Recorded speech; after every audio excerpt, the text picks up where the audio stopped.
Hello and welcome back to the Know-It-Alls Talkball podcast. I'm here with Juan. We're about to discuss a great topic with you at about the halfway point in the season. A little bit more. past the We're a halfway little bit season, late. you know. But today we're going to discuss what we think is going to happen in the title race, what we think is going to happen in the top 4 race, and we also have a video coming out about the relegation battle, which is looking truly spicy this year, as is the top of the Premier League table. And how's it look right now, Juan? What's going on? I mean, we have a legitimate title race, and I think for the first time in God knows how many seasons, there's more than just City and Liverpool fighting for it. I'd say it's a 3-horse race. It's a United fan myself. Exactly. That's exactly my point. There's a 3-horse title race. I mean, like, I still think that somehow United are not really being taken seriously in this title race. I think that, like, you know, people think of, like, City and it's, oh, yeah, this historic team that's been winning so many times. Like, I'm sorry, did you just call City historic? Well, the last 5 years, 4 titles is pretty It's historic. in history now. It's in history now. And Arsenal obviously coming back, I think, you know, that's kind of where the story is surrounding everything. But then when you look at United, they're only, sure, they played one extra game than Arsenal, but so have City, and they only find themselves 3 points behind City. I tell you what we need. We need you guys to play again, and we need you to draw. If you Yeah. guys draw, we are right there. Which- we are right there. Is it really that crazy to think about, No, considering no. how City's season has been? Like, it's been so volatile.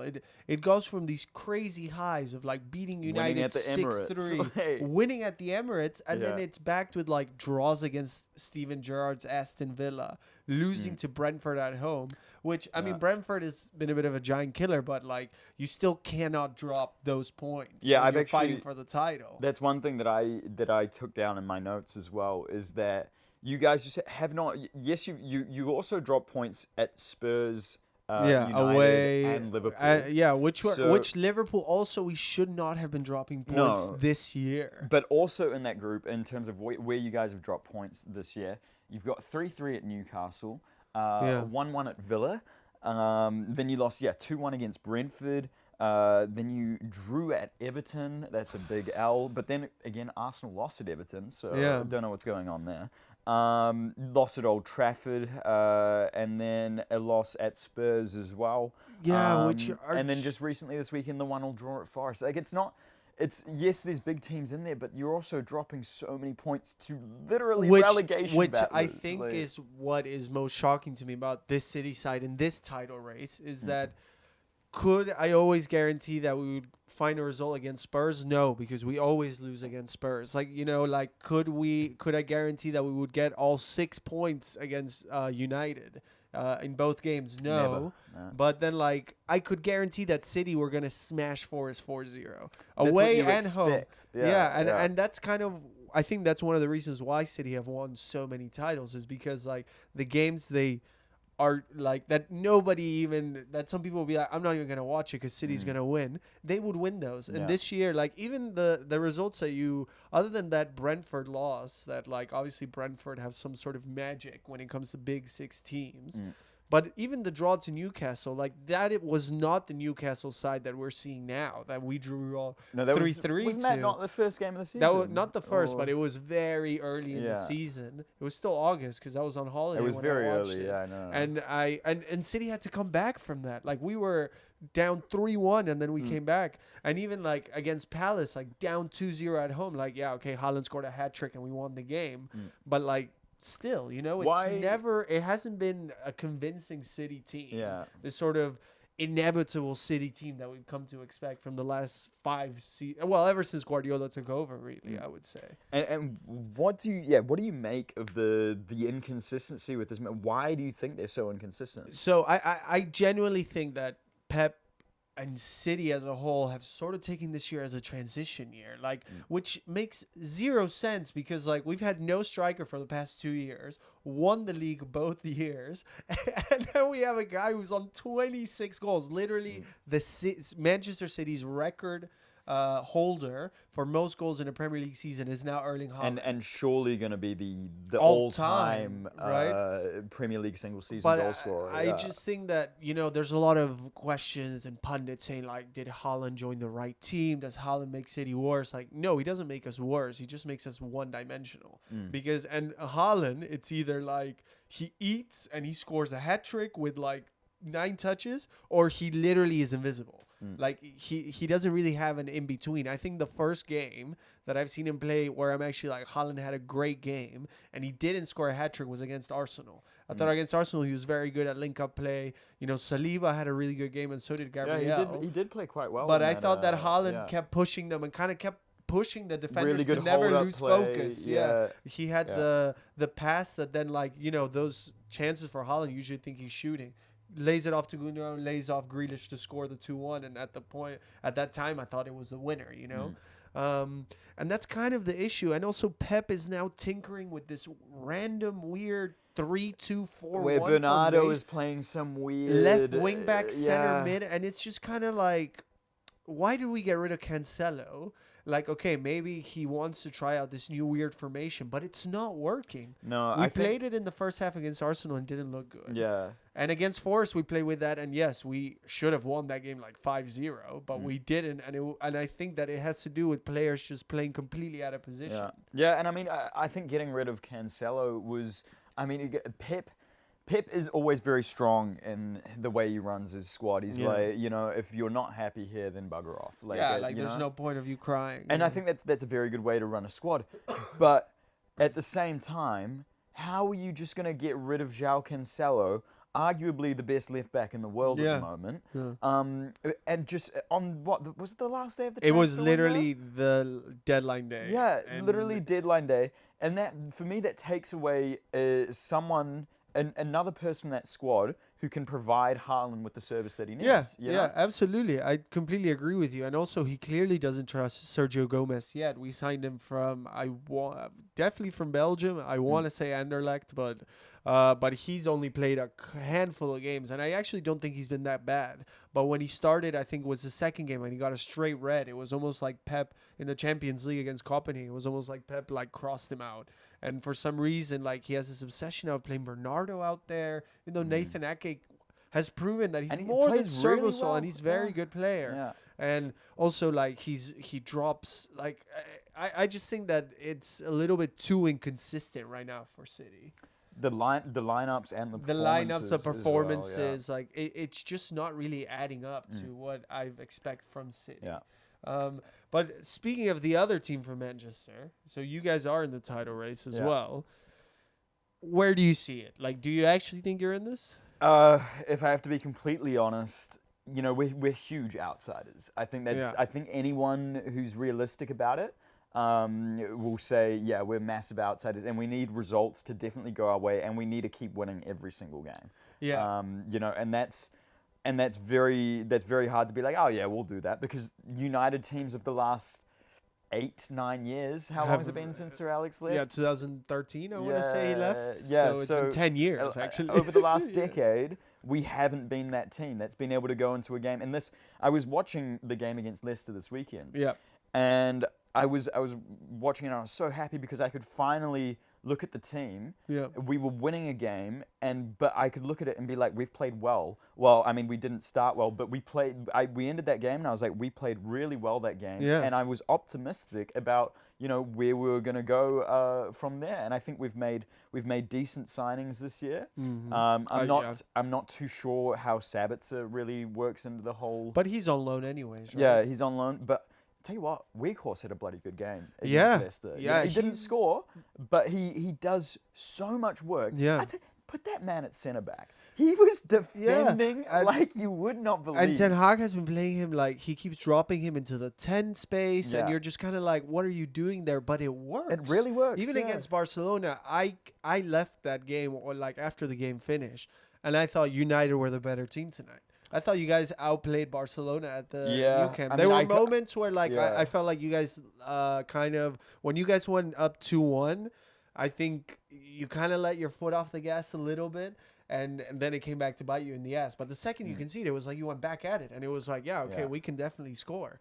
Yeah, I think there's a lot of belief in the team at the moment. Marcus Rashford is playing He's the best football of his life. I mean, he's the most informed forward, maybe player in Europe right now. Yeah, I think it's just it's crazy how quickly your fortunes can change in football. Yeah. Like it wasn't long ago that we were considering getting rid of him, and I was He on was board. going to go to PSG or whatever. I was yeah. I would have been happy to see him go, but at this point, I wouldn't sell him for 100 million. Because no, he's your best player. He's just, and it was, you could see it like as soon as he got I think he got a goal at the World Cup. Yeah. And then he came back and he scored almost straight away. And then since then, it's just been because he's on what, like 14 and 16 since the World Cup return, and then after the game against Leicester, he's now equaled his best scoring tally ever. No, he's beaten it. He's beaten it already in February. I think, yeah, he's beaten. I mean, the job. Obviously, we'll do this episode later, but the job Ten Hag has done, like that's like incredible. Manager of the year worthy type of year. If it wasn't for Arteta and stuff. Yeah, when you look at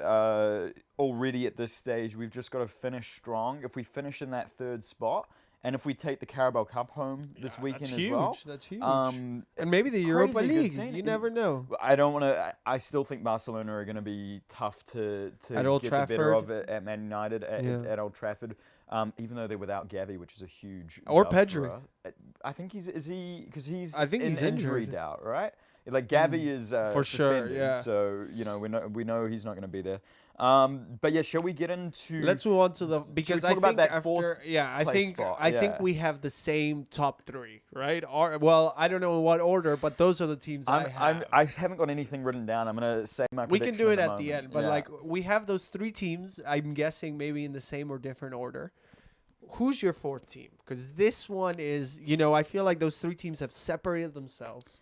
Yeah. Who do you have as the fourth best team in England? So yeah, for that last Champions League spot, it's a really hard thing to say because I still think Liverpool are really capable of putting together a run for that. And they're not far out. Was it 6 points? They're 6 points and they have 2 games in hand. They're only 1 game in hand of Newcastle, so they would be, I guess, 3 behind if they're to win that game in hand. But then they would be right there. Yeah. And I think once they get their teeth in, if they get a little bit of momentum, they're going to be really hard to stop. And yeah, I think when we get to this our little top 4 prediction at the end, I am going to put them in that 4th spot, which is just kind of tells you where my head is at with Spurs. Like I think Spurs, they're bad. I think Harry Kane is a great player. I mean, he's having the season of his life. Yeah, and he's the top scoring Spurs player ever now. Yeah, it's huge. Congrats to him. But yeah, he has to leave that team. And the Spurs in general, I don't know if they're ever gonna win anything. If I'm honest, they just have the look of they've always had the look of a mediocre team, or just like a mentality issue. Mentality. They can't even beat Milan, man. Like, and honestly, like that is. I thought they played much better than Milan in the Champions League, but that is embarrassing. With the form that Milan has found itself since after the World Cup, they've literally been losing every game by multiple goals. They lose to Monza? They lost to Monza. I think they lost to Sassuolo 5-2. They lost to Inter 3-0 in the Supercoppa. Like, awful. Yeah, I think... But I still have Spurs finishing 4th. Yeah, I think that's a very safe bet to go with. Exactly. I thought about Liverpool. I put Newcastle in. I took him out. I left Spurs in just because I think the team is maybe not the starting 11. Well, the starting 11 is definitely way more talented than Newcastle's starting 11. I don't know. You said, I think because you've spoken about that Spurs has talent, like in their starting 11. They do, but I looked at their starting squad for this week and I was like, it's a lot of mid players, especially in their back line. They were playing Romero, fantastic. Nice, Romero, great. Eric Dyer, he's not up to it. He's not gonna win you a Premier League. He won't win you a Premier League, but I think he's good enough to get you top 4. Yeah, but I was also. You got fucking Longley, man. Yeah, Longley is a big issue. He's been dreadful since he's signed. How long did he sit on the bench at Barcelona for? Like, it's not like they were waiting for him to get on. No, he's just not good enough. The fact that the backup left back, Ben Davies, has taken long... Because Longley, the good thing about Longley is what? That he's left-footed. So he can play in a back 3. He can play the left-sided center back. He's been so bad that Ben Davies has... surpassed him in the pecking order and has played pretty well. That midfield, when Højbjerg and Bentancur, sure, it doesn't really give you a lot going forward, but when it's clicking, it can be one of the best in the league in terms of just the duo. And now that with Pedro Porro, like that right side is going to get way better because Emerson is probably the worst right wing back in the league. Man's been chipping in with goals though. He has been scoring a few. Yeah, he scored that weird header against City as well. And he scored this weekend as well. Sure. Did he?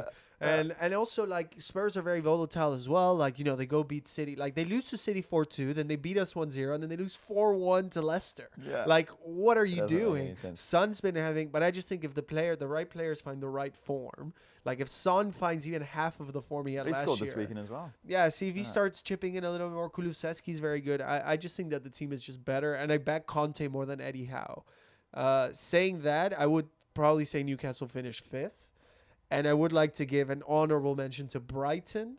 I don't think that they're that far. I just think that if they get one big injury to Caicedo, McAllister, Matoma, one of these guys that have been absolutely killing it, then they could really fall off a cliff. Yeah. But they're again, same story as Liverpool, 6 points behind with 2 games in hand. So, and they don't have European football to worry about. It's just the league, Should we run through? But let's go through quick predictions. Should we do a top 6 prediction? We could do. Let's do top 6, right?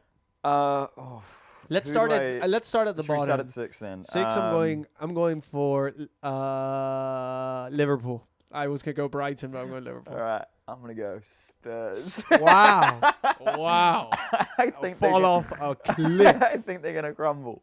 They might. They easily can. Yeah, I mean, Conte's exactly. sick. I don't know. See, this is they had like a flying start to the season. This is them with one of the best starts of the season. I think that it's they their ever had. best ever started to a Premier League season, and maybe their best transfer window they had. It just didn't always click. But I remember the transfer window. I thought they were gonna kill it. 5. 5. I'm going Newcastle. Okay.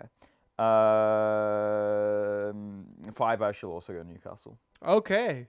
Yeah. So 4th, who do you have? 4th, I'm going Liverpool. Liverpool. I reckon they're going to pull it out of the hat. Yeah, they also just need a few players to find form. Like if Fabinho again finds like 50% of the player he was last season, that's already huge improvement. You know. I'm going Spurs at 4th. Nice. And then who's your 3rd?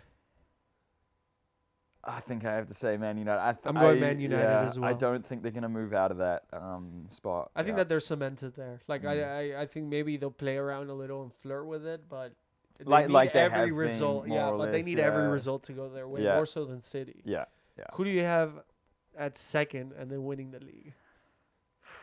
I really don't hope this happens because I really want Arsenal. Well, if Man United doesn't win, obviously, I would rather have Arsenal win than City. But I think it's going to be Arsenal in 2nd place. I think they're just going to fall short, and it's going to be City to win. You know, I'm actually going the other way around, and I'm the City fan. I'm not inspired or really like blown away by what I see from City. And when I put Arsenal on, I'm always blown away by how well they play.